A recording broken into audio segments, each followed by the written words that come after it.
Good morning, everyone, and welcome back. First things first, back after a week off, Jenna Wolfe, Nick Wright, Kevin Wildes, Greg Jennings is with us. Woo, we missed a lot, but we're going to get to a lot. Jam-packed show today. Number one, why is LeBron James on a revenge tour? Why is Kevin Durant so fired up this time? And Mike Tyson showing no mercy towards his latest opponent. All those stories and a little Cam Newton sprinkled in, which is where we start this morning. Oh, the story that single-handedly ruined Nick Wright's vacation. The story that meant he would now have to root for the New England Patriots. The new quarterback under center in New England. Your guy, Nick, Cam Newton. Cam and the Pats agreeing to terms on a one-year deal over the weekend with a base salary of just over $1 million. Cam pulled up to the stadium Saturday to take his physical and to finalize his deal. His outfit, looking great, on point. His physique, I mean, the guy looks like he's about 250 pounds of solid muscle right there. All right, Nick, Cam and the Patriots, they are now married together. The question is New England a contender now that they've got Cam Newton under center? I'll say it. Yeah, they are. Of course. Yeah. Say it with gusto, Nick. Say it proud. What an awful day for America. I mean, listen, I thought our long national nightmare of 20 years, mostly uninterrupted, of Patriot excellence was finally going to skid off the tracks. And I still thought they would be good. I still thought they could win the division, which is why the addition of Cam Newton, of course, makes them Super Bowl contenders. Chiefs, Ravens, Patriots. That's your power rankings in the AFC. I don't know how anyone could have it any different. Listen, I'm happy for Cam. I'm just sad for everyone else, primarily myself. Listen, Wildes, I'd love to be happy for you. But I can't be. Why not? Because you intentionally, it's like you timed it to the moment I set foot in Los Angeles to try to enjoy a week out in New York City. You called me, and you tell America what you said. Because I thought something terrible had happened to me. Go ahead, tell them. It's awful. So I was in Long Island, Jenna. There were sailboats out there, and I was having a Modelo with a lime in it, and I heard just a voice in my head, like Field of Dreams, check your phone, check your phone. And I look at my phone, and it says 26 seconds, Cam Newton to the Patriots. I said, surely this is a mistake. It's one of those Twitter tricks. I look at it again, it's real. And Jenna, I swear to God, flowers start sprouting up next to me like when E.T. comes back to life. That's the Patriots dynasty coming back to life. And I looked at my family, and rainbows are coming out of my mouth. And they're like, oh, they feel like they're like when people have out-of-depth experiences, like I feel pure love. And I said, I have to call Nick Wright. I go out where I have service. I call Nick Wright, and Nick Wright said, what's going on? What's wrong? I said, you didn't see it. I'm laughing. And Nick Wright, I don't know, maybe you hung up on me on purpose, Nick, or it was the power that I was emanating, dropped the signal, be like, I've got to call you back. And then I think he tweeted something. Greg, but go ahead. I was just pure love. Greg, Nick, all this is true. Can I just jump in? No, Nick begrudgingly texted me as well after you called Nick. Nick then in turn texted me. I was in the middle of dinner, and I got these begrudging well wishes. I wish you and Steph the best of luck this year. It killed and pained him to do it. You know it did, Nick. Greg, Wildes called me and said, have you seen Twitter? And I said no. And whenever someone says that to me, I assume something, some old awful tweet of mine has surfaced. Something has happened to me. I'm trending for the wrong reason. Somehow, when I saw this, Greg, it was worse news. I wish it was something I tweeted back in 2012 was being thrown at me. Now, maybe I'm too emotional on this, Greg, but I look at the Patriots as they won 12 games last year with substandard quarterback play. I think a healthy Cam's going to be better than Brady was last year. Yeah, I'm excited for the Patriots. Believe it or not, I'm excited for Cam Newton more than even the Patriots because this is an opportunity for Cam Newton that he's never really had. He's on a team that is one of the best coach teams, if not the best coach teams that we've ever really witnessed, with a couple asterisks. And then you look at just the defensively, offensively, the balance, the understanding of it's not going to be solely on Cam Newton. I love this situation for Cam, but for me, when I look at them being a contender, they were always going to be up there as far as wins and losses because of just how they're coached. They have a culture of winning. You don't retract that by just taking away one player. Now, you lose some games possibly, but you still have that culture intact. You add Cam Newton and you get him up to speed to where he's on the field, and this is the Baltimore Ravens all over again. This is the Kansas City Chiefs all over again. And why am I saying that? Because what separates these teams are what's under center, what they have under center, and what can't be accounted for. Nick, this is why you're shaking your head, because this is what's true, and this is what was here's why I'm shaking my head, Greg, for so many. Yeah, Greg, because for the 20th straight year, they are going to have in the AFC the best coach, one of, if not the best defense, and a top 5 quarterback. Like Patrick, Lamar, Deshaun, and then Cam. Right now he's the 4th best quarterback in the AFC. Who are you going to put ahead of him? Phillip Rivers? My guy Baker?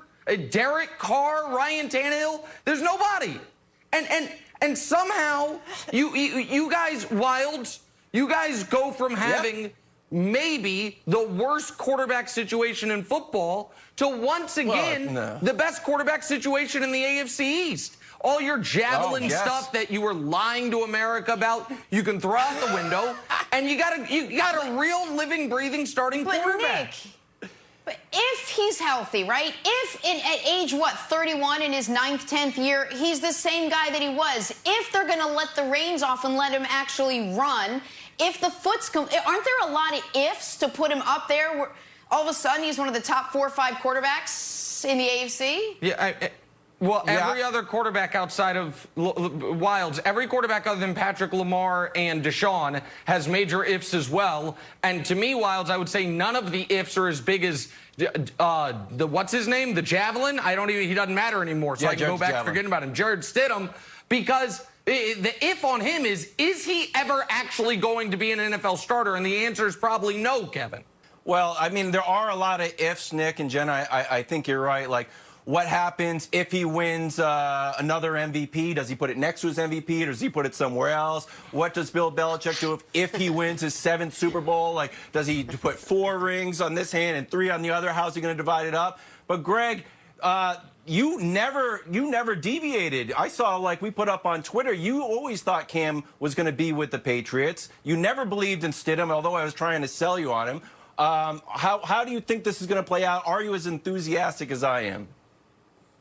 I am as enthusiastic because one thing about sports and one thing about being a competitor, just because a team has reigned for so long doesn't mean you have to hate it. You tend to embrace it and enjoy the run. And I would love to see the New England Patriots continue success. Now, will they? I don't know, but adding a Cam Newton, which I personally, from the outset, I thought that this was going to be his destination simply because the way Bill Belichick operates. If there is a chance at getting a player that will add to what he's trying to accomplish, which is sustain Super Bowl wins and continue this success and stack it, he's going to find a way to do it. And he's going to literally kind of go through every loophole and cut through every crease and try to tie that knot as best as he possibly can, regardless of what every other team is doing. And that's what I've always loved about Bill Belichick.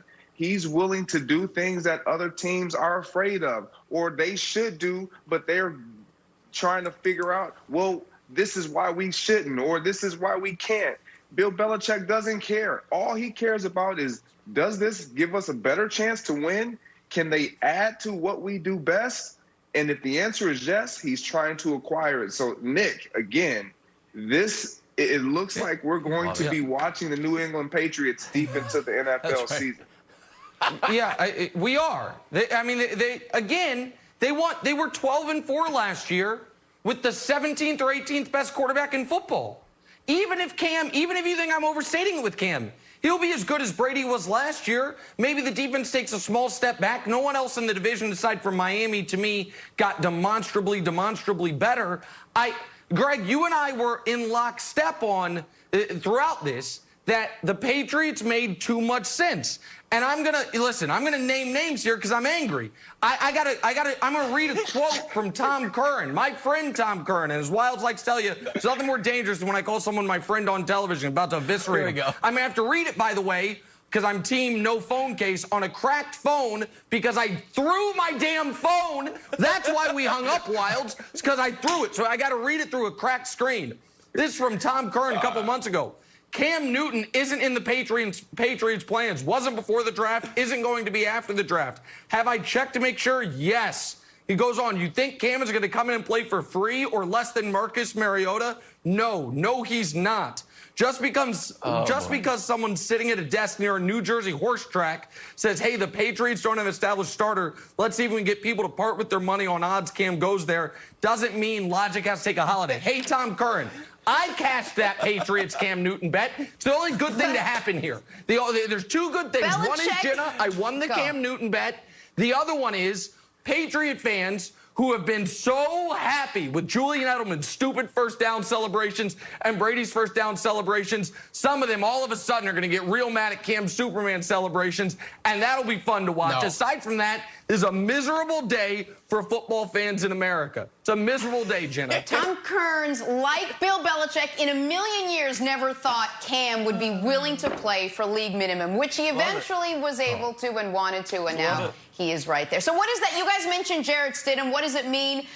Could Jarrett Stidham still beat out Cam in camp? We'll find out. But LeBron and Anthony Davis, as we switch gears, ready to pick up where they left off. Hey, Nick, it's a real story. It's floating out there. Next on First Things First. Yeah, he's going to beat out Cam. Jared. It's great. What a in day. a javelin throwing contest. Welcome back. Hey, on Sunday, NASCAR Cup Series action takes off from Kentucky Speedway, 2:30 Eastern on FS1. Then on July 15th, the NASCAR All-Star Race is on the short track Bristol Motor Speedway. See all your favorite drivers in action beginning at 8:30 Eastern on FS1 and the Fox Sports app. Back here with Antoine Walker. Twan, the NBA restart right around the corner. LeBron is clearly excited about it. I know that because I have an Instagram account. The King took to the gram late last night, posting a photo with the caption, "War ready, #revenge season continues soon." There he is. So dramatic. The West leading Lakers were rolling when the NBA came to a halt. So what will they look like when the games pick up again? Anthony Davis says they'll be better. Said, quote, "Our chances are higher because we're all rested and we're all ready to go." But Nick, so are all the other teams. Are you buying AD's claim? No, Jenna. I'm not buying AD's claim. And I like and support Anthony Davis, but this is his most ridiculous public statement since he claimed when he wore the "That's All Folks" shirt to his last game in New Orleans that he doesn't pick out his own clothing. Anthony, when the season was halted, LeBron was playing his best basketball since 2018. Back-to-back Western Conference Player of the Month. Giannis had just gotten dinged up and hurt. The Clippers, Kawhi was still load managing and they hadn't figured out their rotation. Meanwhile, the Lakers were as healthy, playing their best basketball of the year, and they were about to be able to cash in what they had worked for all year, Antoine, which was home court advantage. Now, nobody has home court advantage. Everyone else that was banged up gets healthier. Giannis will be healthy. Kawhi, we know how desperately important rest is to him. He's fully rested. And the Lakers lost Avery Bradley. So I still think they're the favorites. But the idea, Antoine, that it's gotten easier, that they're in a better position, to me, goes against the documented historical record here. Well, I think for AD, it's a little different for him. He got healthy. You got to think about it. He was the one guy that's been out a couple games throughout the season. So I think he feels good about his body. He's finally probably 100%. But they did not get better, Nick. I have to agree with you. They're missing Avery Bradley. Avery Bradley is going to be a huge miss for them if he's not going to be able to play. I know they picked up J.R. Smith, but he's no Avery Bradley when you think about what he's going to give them defensively. So, and they was playing their best basketball. LeBron was in a great groove. They had just beaten the Clippers and Milwaukee in the same week. LeBron James is leading the league in assists. It just was too many positive things going well for the Lakers. Now you got to kind of try to jumpstart this thing again without a key quality player. And out Dwight Howard, too. Dwight Howard was a big part of what you've accomplished there as well. So the Lakers are going to be in a little trouble, but if it's one guy that you can count on that can get them back mentally and get them refocused, it's LeBron James. But go ahead. Jenna. It certainly seems like the teams can go both ways on this. Some benefit by getting the rest, players that were banged up, dinged up like Anthony Davis was, the wrist, the knee, the shoulder, all of it. And then there's other teams that they had their momentum halted. And it seems like the Lakers either benefit or didn't benefit kind of on both sides of this. Where do you think they fall? Were they in better shape before, or are they going to be in better shape now? They are all veterans on this team, and they are all well-rested and healthy. Yeah, I mean, Anthony talked about, like, health, right? Obviously, the healthiest team is going to win. Ibaka says the Raps are healthy. They had a ton of injuries. Kemba says his knee is healed, so the Celtics are going to be good. Ben Simmons says he's back and better than ever. So maybe, who knows what the Sixers are going to do. 29-2 at home, by the way, so they're the best team in the league. They can go and make a run. But, Antoine, I got a question for you, because another part of Anthony Davis's quote I thought was really interesting. If you could put it up. He said, if you're coming, this is about playing with no fans. If you're coming out of having a bad game, there's not going to be fans there trying to get you going. You're going to have, as we say on the team, bring your own energy. We're going to have to make sure that we do that every night, especially with no fans. I think we're motivated as a team and self-motivated to win, but it's definitely going to be different for all of us. So, Antoine, the question for you is that LeBron's job, or is the energy guy supposed to be someone else on the team? So, like, with the Warriors, it always feels like it's Draymond or like Patrick Beverley. Is that something LeBron's going to have to do? And the teams that you played for, was that your job, or was that like, he's the energy guy, he's the guy who's going to set the tone? Well, actually, it's going to be the guys are going to have to lock in and take it like summer basketball. You're going to have to come focused. And, you know, I come from Chicago, we played a ton of competitive basketball games where there's no fans in there. You got to come self-motivated every day and come to play competitive pickup basketball. And I don't know if that's going to come from LeBron. You know LeBron's going to be focused, but I think Frank Vogel, the energy's got to be always up and high. But the one thing the Lakers do have an advantage about is their roster. If you look at their roster, you got guys like Rajon Rondo, J.R. Smith, guys that have won titles, Danny Green. So they have been in this type of environment where everything's about winning the title. So they won't have any problems, I think, clicking it on. But can they get that rhythm back that they had before this obviously the pandemic? I don't know. It remains to be seen. But they do have the best player in the world who seems very motivated and ready to go. So I'm interested to see it, but it's going to take some time. That first couple of weeks could be tough for the Lakers. And fortunately for them, they've earned the 1 seed already, essentially, so they don't have to play great in the restart. I know if they lose that first game against the Clippers, again, everyone will act like that is the biggest story in the world. Lakers now 1-3 against the Clippers. I don't know how much that game's going to matter for either of those teams. But to me, if you look at this dispassionately, if there wasn't a level of LeBron James derangement syndrome in certain corners of the media where you try to reverse engineer a way to discredit whatever his accomplishments have been or whatever future accomplishments would be, we would all be in agreement that if we're ranking the teams who were most adversely affected by the season stopping, the Lakers are number 1. They were playing their best basketball of the season. Their best player, LeBron, had been the best player in the league for 2 consecutive months. They were healthy, unlike other teams. And I'm going to harp on this. Home court advantage in the NBA matters.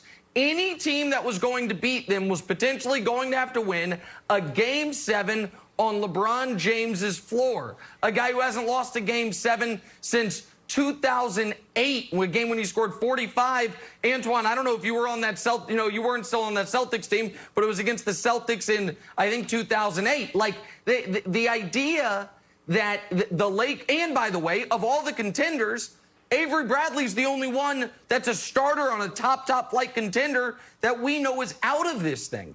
Everything that could have happened to work against the Lakers Wilds, to me, is already happening. If they do win it's why the asterisk conversation is such an absurdity. If they win the title, they will have done it with a far greater degree of difficulty, Kevin, than they otherwise were going to have to deal with under non-pandemic circumstances. Well, it's the same with the Bucks, right? They're all going through the same stuff. But, Nick, I'll throw it back to you. They've got the #1 seed. When would Nick Wright's worry meter, when would the hand start going through the hair of those first 8 games? You lose 1, okay. You lose 2, when do you start to get nervous and you see the Trailblazers sneaking up and Dame, here comes Dame, looking to make a name for himself again, knocking big teams out. When would you get nervous? When would I be nervous? So you weren't with the show yet, but this was in 2018. This was Jenna's constant question. Yeah. Like, when am I finally going to be nervous that the Cavs aren't going to make the finals? Every day I asked him. And she thought she had me when they were down 3-2 to the Celtics in a series they didn't have home court advantage. And I told Jenna then, and I will tell you now, here's when I'll be worried.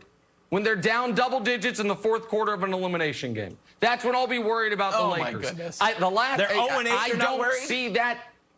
What, say it again? If they were 0-8 going into the playoffs. Oh, they're not going to be 0-8 going into the playoffs, and they're not going to have any trouble, Antoine, with any of the first-round matchups. Now, I will tell you this, Jenna, I do think if the Rockets move up to the 4-5, I think that's a tough matchup for the Lakers. And I think the Rockets are a team that has benefited immensely from the rest because Russ and Harden, after such a high workload, get time off. So that could be a tougher round 2 matchup than I anticipate. But if they're healthy, physically and virus-wise, I'm not going to be too concerned, Jenna. Antoine, I've known Nick a long time. I mean, there's stress and then there's really stress. Nick seems really stressed out about the Lakers, and I don't know if he deeply feels it or he wants to sort of set up a little padding for himself should they come out of the gate and lose a couple of games, and he can say, see, I told you so. You don't seem nearly as concerned, even though they're missing Avery Bradley, maybe even Dwight. You don't seem nearly as concerned about their restart as he is. No, because LeBron James is taking care of his body. We know that he's done the right things in this pandemic to get himself together. AD's probably either 110%. He was probably 100%. He's 110% now. And I like that veteran leadership. I think their focus is totally different than some of these other teams that are out there. It's championship, but nothing for them. So I just believe that their focus is just a little bit different. And the veterans they got on their team, the Danny Greens, the Rondos, the J.R. Smiths, those guys understand the importance of what LeBron's trying to accomplish, and that's trying to win his 4th title, and they'll be ready to go. They just need to win a couple of games, so they'll still be able to catch their rhythm. They need to win a couple of games to ensure the #1 seed, and then after that, they can get focused. They're going to have maybe an easy first-round matchup, and then the second and third rounds are going to be very difficult to get to the finals. Just to be very clear here, put a pin in it, I'm not worried. I have, before the season, mid-season, right after the stoppage, and right now, Lakers over Bucks in 6 is the pick. It's always been the pick, and I won't waver from it. So it's not a level of concern.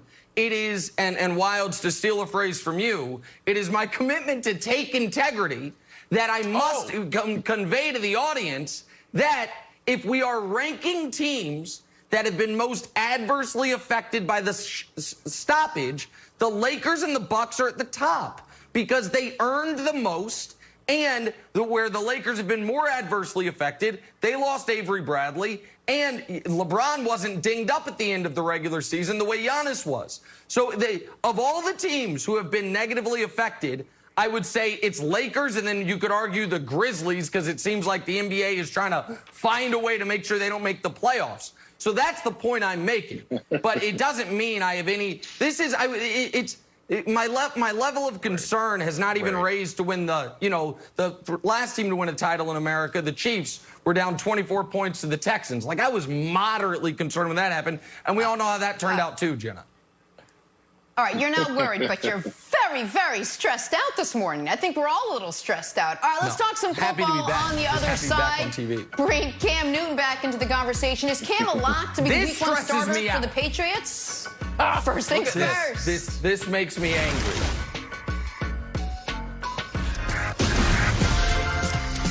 Back with Greg Jennings. Time now for Drawing a Blank. With Cam Newton, the New England Patriots now have 5 quarterbacks on the roster. Cam Newton, Jarrett Stidham, and other guys. While the thinking is that this is now Cam's team, there are some predicting a quarterback battle. One anonymous AFC East head coach even said he doesn't see Cam starting week 1. Nick, Cam's chances of beating out Stidham as the Patriots starter are blank. Well, listen, with an AFC East head coach saying that, I mean, I want to moderate my answer a bit, so I don't want to overstate it. I'll try to be very precise here. 100%. There is no chance whatsoever that Cam Newton does not beat out Jarrett Stidham. Here's a fun SAT-type question for you. What do these 5 people have in common? Will Greer, Ryan Finley, Jarrett Stidham, Easton Stick, and Clayton Thorson. They're all quarterbacks taken in the 3rd to 5th rounds of the 2018 draft who all have the same chance of starting week 1 this year. 0%.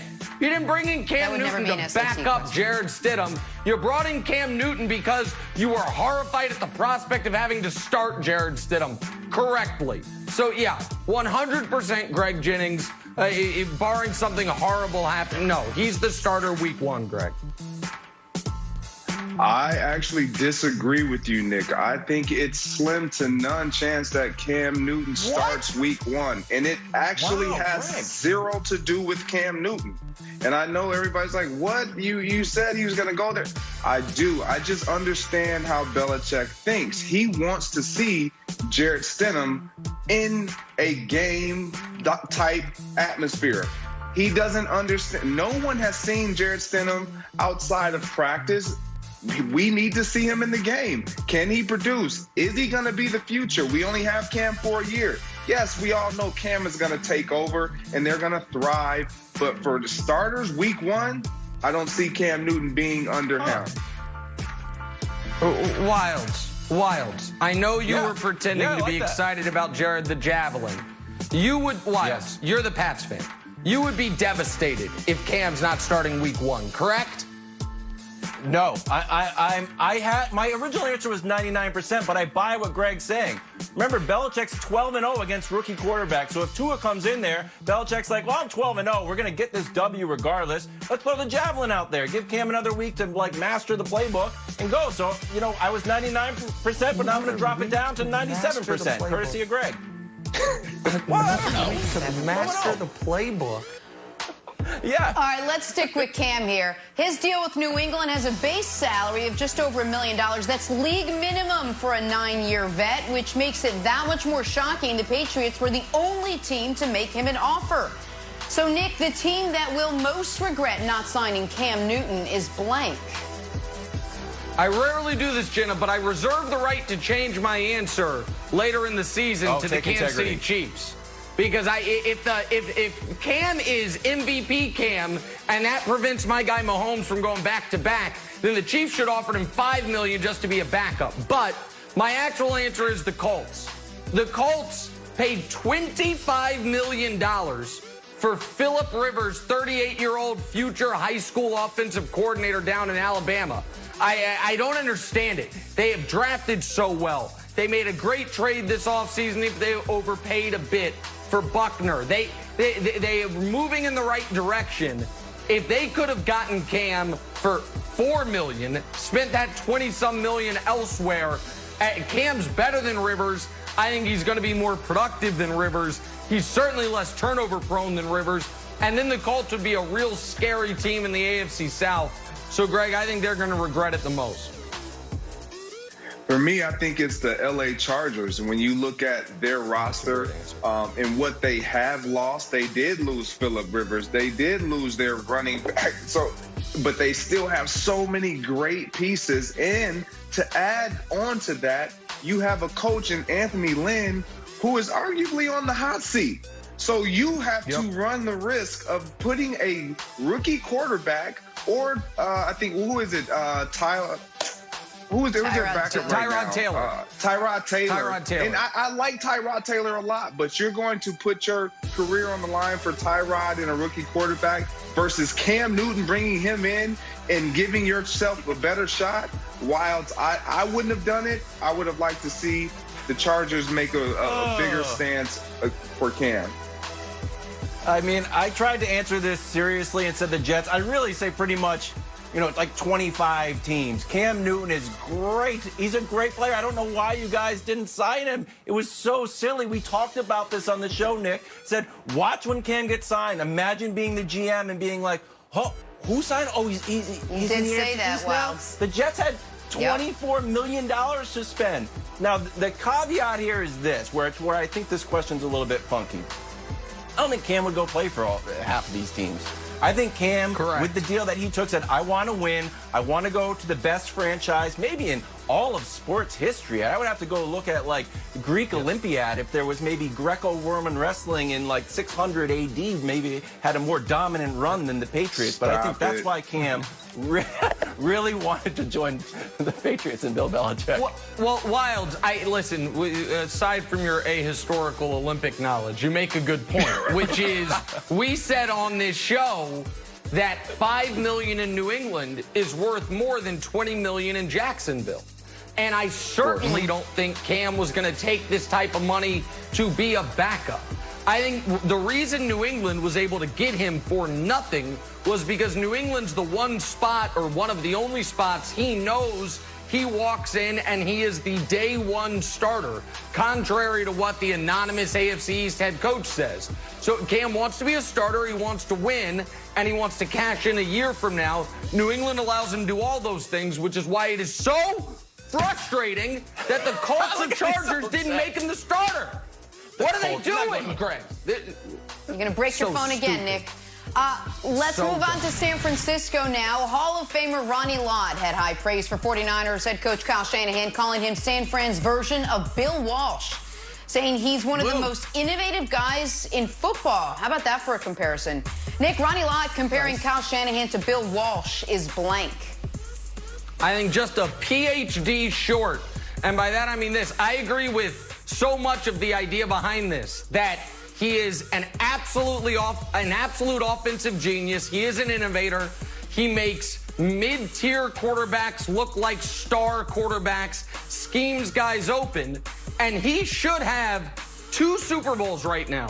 One as an offensive coordinator, one as a head coach. If only he had some guy, some MIT PhD math guy next to him on the sideline like, hey, man, it doesn't take my PhD to know we got this type of lead this late in the game. Run the football. So I think he'd already had half of Walsh's Super Bowls, or 2/3 of his Super Bowls, if he just had the right clock management guy next to him. So, yeah, I think he's mostly spot on. He's just got to deal with that game management late in the biggest game of the year, Greg.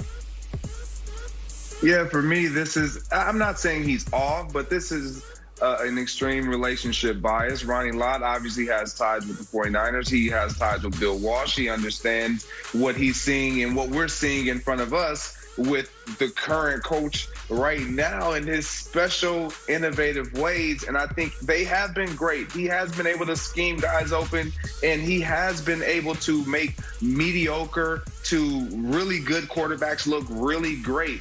And that is a credit to him. However, he doesn't have the Super Bowls. The Super Bowls that you talk about, if he had them, then I would say he is 100% correct. But I can't agree with that. He's close, but he's not Bill Walsh. And I like Kyle Shanahan. Yeah, I like Ronnie Lott, and I take what he says with a lot of authority and weight. But we just put up the full screen. I thought it was very nice. I think it's a nice comparison. But when you look at the numbers, it just feels like Bill Walsh isn't someone that you should compare people to. He has 7 playoff appearances. I know Kyle Shanahan's young. Perhaps he's going to be, get a few more. But the 3 Super Bowls, like Greg said, it's a nice comparison. But I don't know. I feel like Bill Walsh is incomparable right now. All right, moving on to Greg Jennings, or as they call him up north, Greg Jennings. But his new nickname, Mr. Natural Minnesota, that after coming in first place in his bodybuilding competition, thanks, Wilds, Greg, congratulations. I'm glad I could help train you for this. I'm glad we did this together. Wilds, though, Greg Jennings winning Mr. Natural Minnesota is blank. Look at this. Bang. I thought it was inspiring, Greg, and I saw the Instagram post that you put up with your family, and you said how great it was. Oh, nice! How great it was for your kids and your whole family to see you try something and achieve your goals. I thought it was inspiring. I thought it was great. Congratulations. Flaunt it, Greg. Show us the hardware. I'm so.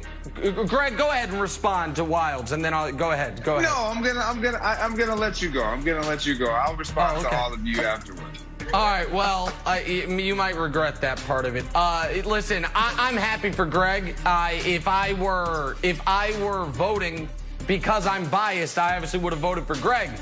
But I streamed this live, and I think it was somewhat controversial. Greg, I thought Dane Corsi, I thought he was right there, man. I mean, if we could show Mr. Corsi, the man who finished second to Greg in all these categories, get look at out of that here. fella. I thought Dane, I don't know, Greg. I thought Dane maybe had just had you nipped, so I don't know. You see Greg walking off there, I think because he thought in the moment, oh, I'm going to lose to Dane. Like, this is his big moment. So it's a little controversial, but I'm happy for you, Greg. Go ahead, Greg. No, it was a lot of fun. And Dane did a great job. It was a step in the right direction for me. It gave me that opportunity to compete again. Kind of felt like Sundays where you go out and you just compete. The only difference was I didn't know who my opponents were. I couldn't really focus on them. I had to focus on myself. But to your point, Wilds, for me to have this opportunity to share with my family, for them to jump on board and support. And now I'm training my daughter and they're all jumping on this nutritional bandwagon and meal plan. It's been exciting. It's been a lifestyle changer. And I'm excited to continue to pursue the natural bodybuilding world. Greg, good for you. We've been sort of on this journey with you since you decided to start training for it. You have worked tirelessly for weeks, months. It's such hard work. I don't think people realize what goes into getting your body to look like this. So congratulations. Right. And that's awesome that you're training your daughter. I love it. I love it. Yes, except for too bad for the other guy. I appreciate Hey, guys, got to move on. Newsflash. Kevin Durant's upset about something. We'll discuss next on First Things First. I love it, Greg. Congrats, Greg. Good job, Greg. The 2020 baseball season will begin on Friday, July 24th with MLB on Fox, returning July 25th with Fox Saturday Baseball. We are excited. Baseball's back, and of course, America's home for baseball this summer, as always, will be Fox and FS1. Back here with Antoine Walker, time for stories to start your morning. Kevin Durant was on social media over the weekend. Shocker. He responded to a fan who flamed him. Double shocker. An NBA fan post compared Dirk's 2011 title run to KD's title runs with the Warriors, to which KD replied, "Wipe the tears." Classic. Antoine, is KD ever going to stop? No, he's probably not going to ever stop because obviously, and the truth hurts sometimes, but I mean, KD went to a team that had won 73 games, had 3 All-Stars on it. That were doing pretty good at getting to finals and competing for championships, and he went and joined them. And you don't really see that often when you see guys of his caliber. At this time, this guy's probably the second or third best player in the league, and go join a team like that with 3 other All-Stars. So he's always going to have this over his head no matter how much he tries to deny it. But you know, competitors and guys will never respect the fact that he went over and played with Golden State. It's just something he's going to have to get past.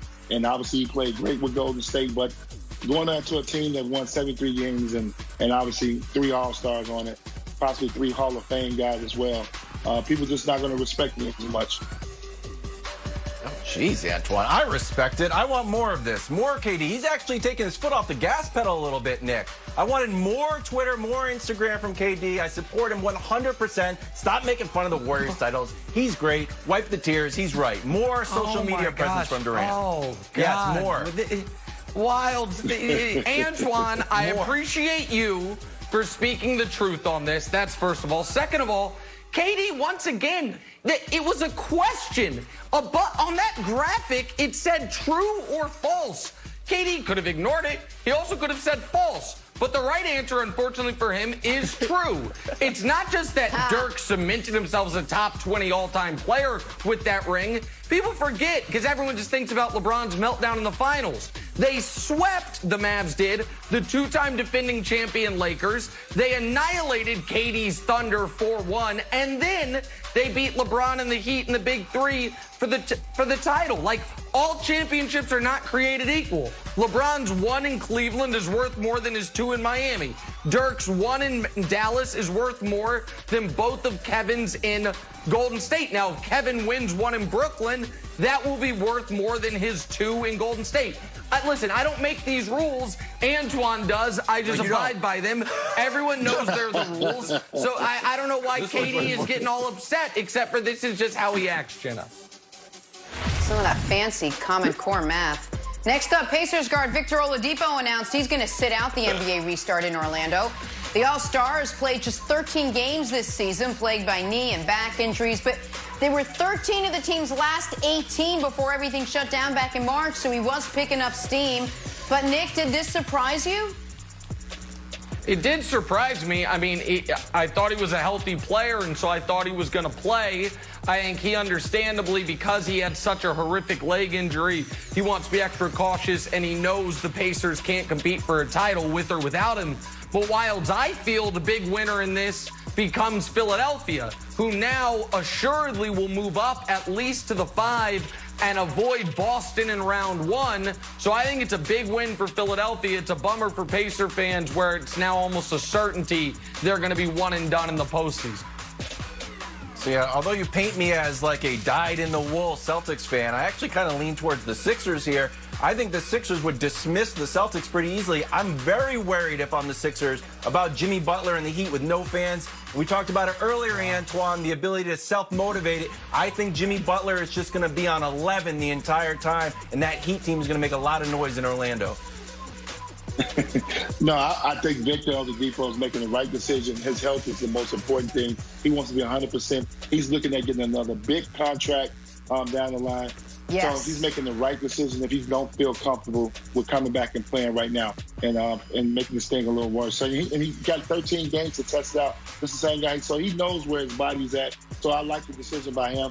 And Kevin, I don't know about the Jimmy Butler statement. I don't know. The jury's still out on that statement. All right, moving on to the Knicks now. New president Leon Rose is ready to embark on his first NBA offseason, and Devin Booker is reportedly a name to keep an eye on for New York. Rose served as Booker's agent before he was named president of the Knicks earlier this year. Antoine, what do you think? Would Booker in New York work? Booker will work anywhere, on any team in the league. He's a superstar. He'll be a Hall of Fame player when his career is all said and done. But my thing with Devin Booker is that you're just now starting to establish yourself in Phoenix, and you're starting to get some pieces around you. You have a great coach in Monty Williams, and I think that's going to be the difference. I don't think he goes nowhere. I think they continually try to build around Devin Booker and make sure that they continue to keep good players. And he'll go down as one of the top 2 guards to play the game. He has an uncanny ability to score the basketball. But, I think Phoenix will be his mainstay, even though, obviously World Wild West and those guys and Leon, those guys may make it interesting. But I think he remains in Phoenix. There's nothing I like more than looking out far, far in the horizon. Like, Nick, I don't know how long we're supposed to keep our eye on this. He's in the first year of his contract. It runs through 2023, 2024. But here's my favorite thing from Mark Berman for the Post. Recent rumblings are Booker can get tired of the perennial losing in Phoenix, which is run by thrifty owner and Robert Sarver. So maybe you upgrade 1 notch and come to New York, but it's not a huge upgrade.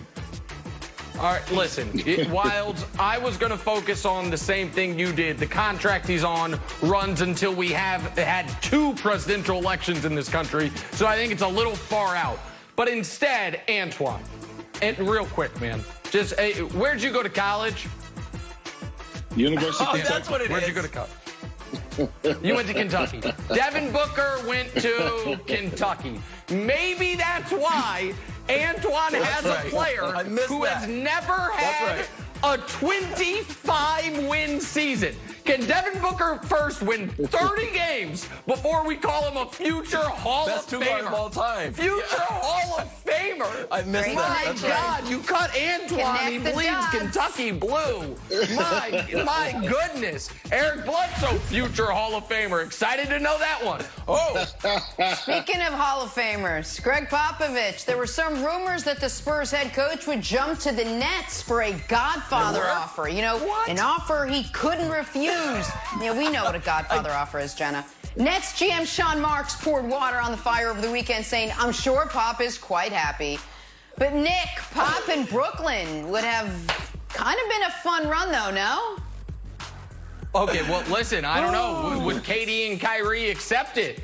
I mean, they've got veto power over their coach, even though KD hasn't played and Kyrie's barely played, so I don't know. This is crazy. This is insane. Unless they literally mean a Godfather offer, meaning that Sean Marks or the new owner of the Nets is going to cut off a horse's head and put it in Pop's bed, he ain't leaving San Antonio. So, no, you can dismiss this. Greg Popovich is going to coach the Spurs Wilds until he retires. Yeah, I did like. There's nothing more I like than a news story that comes out like, I'm going to downplay this. Downplaying the idea that Michael Jordan's going to come out of retirement and serve as the shooting guard next to Kyrie. Just downplaying it, everybody. It's no truth to that rumor whatsoever, Antoine. Not at all. It's T. Lue's job. T. Lue will be the head coach of the Nets. Oh. Pop is finding ways that right there with the Spurs. So, T. Lue, Pop, let T. Lue have that job. He'll take that over very well for you. Nice. All right, Dwayne Wade debuting his new do this weekend. Something I've sort of been toying with. Super hot fire, as the kids say. Nick, if you finally ever decide to get a haircut, buddy, can this be of any inspiration to you? No. D. Wade, listen, in glass houses, I know I shouldn't throw about hair, but this looks ridiculous. This was a bad look on Dennis Rodman 20 years ago. It's a bad look on D. Wade right now. All right. Moving on, finishing up with a little Iron Mike. TMZ Sports caught the 54-year-old. We gonna see it flipping a steel shark cage like it's a toy on the beach. It'd be better if there was an actual shark, Wilds. Well, is this a regulation shark cage? It feels small for shark cages. Regulation. We gotta go. See you tomorrow, everybody. Stay safe.